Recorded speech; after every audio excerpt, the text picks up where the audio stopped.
So hello guys, this is Ankit and you watching Ankit electronic.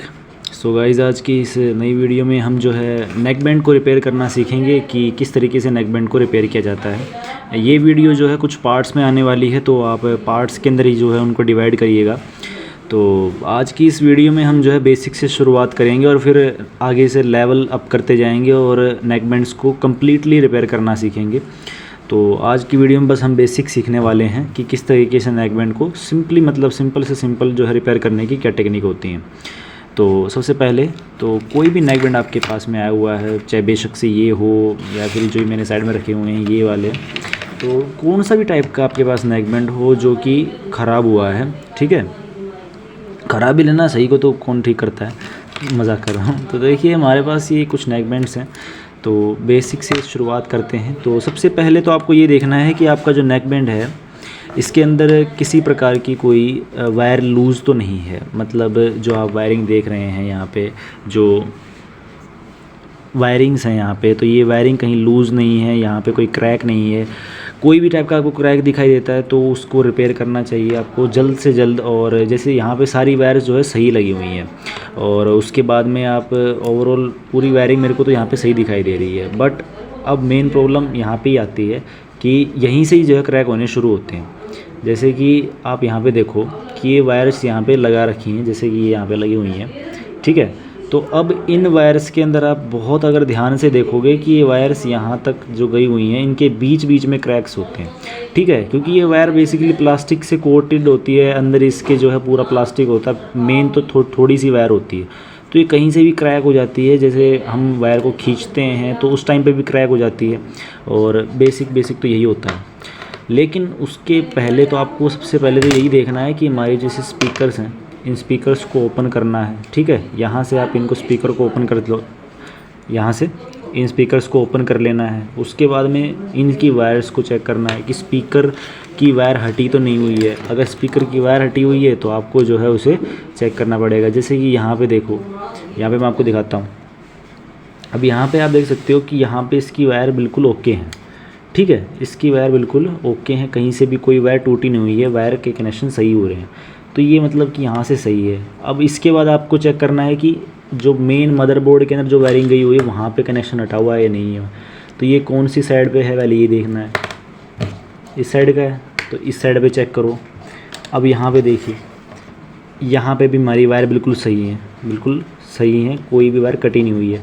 फिर भी अगर आवाज़ नहीं आ रही, दोनों साइड में वायरिंग सही है, आवाज़ फिर भी सही नहीं आ रही है, तो ऐसी सिचुएशन में आपकी ये वायर यहाँ से भी क्रैक हो सकती है और यहाँ से भी क्रैक हो सकती है, इधर से, ठीक है। दोनों जगहों में से किसी एक पॉइंट पर ये क्रैक मिलेगी आपको, और जहाँ पे भी क्रैक हो वहाँ पर जो है आपने उसे कट लगा के दोबारा से वायरिंग करनी होगी।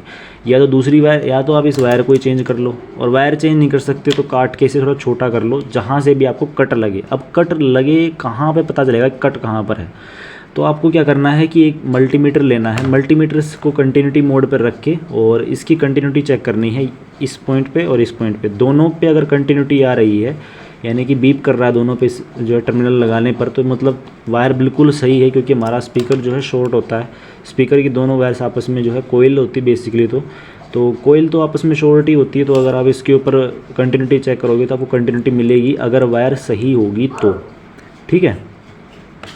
उसके बाद में आपने देखना है कि आपकी बैटरी, अब बैटरी पे बहुत सारे जो है इश्यूज़ आते हैं। तो बैटरी पे क्या क्या इश्यूज़ आते हैं पहले हम वो देख लेते हैं। देखिए, बैटरी एक ऐसा कंपोनेंट होता है किसी नेक बैंड के अंदर जो कि सबसे ज़्यादा जो है ख़राब होने के चांसेस इसी के ही रहते हैं।